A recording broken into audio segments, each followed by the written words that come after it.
C'est une sensation bien étrange que de se dire qu'on a frôlé la mort.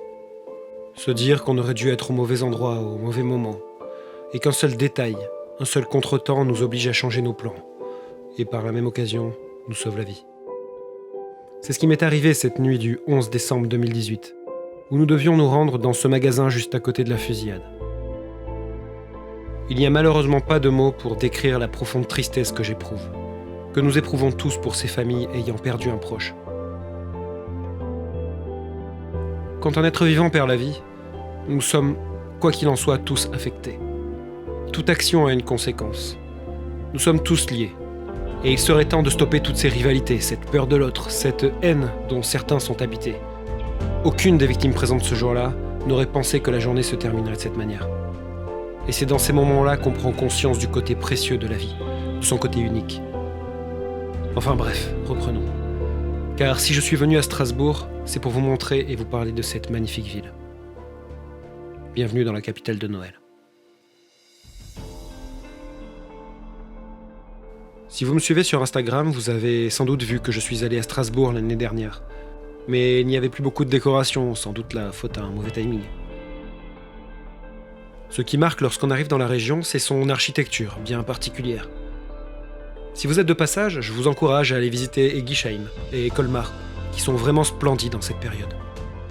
Strasbourg a une histoire riche et un patrimoine architectural impressionnant, ne pouvant pas être saccagé par une architecture low cost, en raison du fait que son centre-ville est inscrit au patrimoine mondial de l'humanité par l'UNESCO.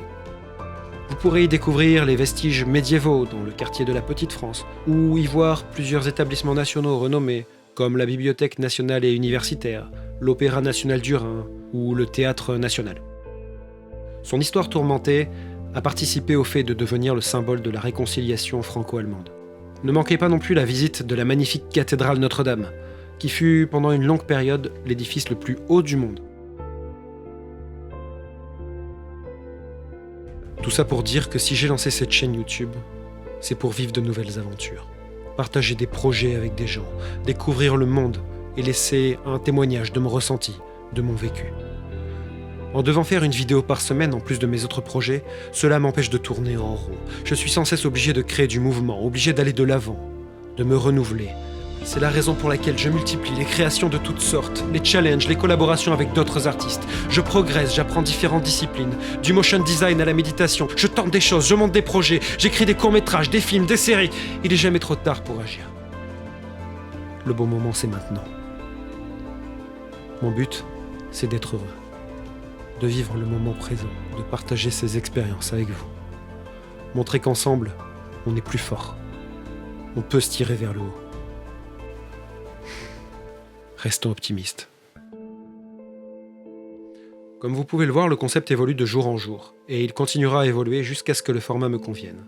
Après Djerba, Orléans et Strasbourg, nous nous rendrons à Prague. Vous pourrez suivre en direct nos aventures sur mon Instagram, où je poste généralement une photo par jour. Alors n'hésitez pas à vous abonner à Insta et à YouTube. Merci beaucoup. À bientôt.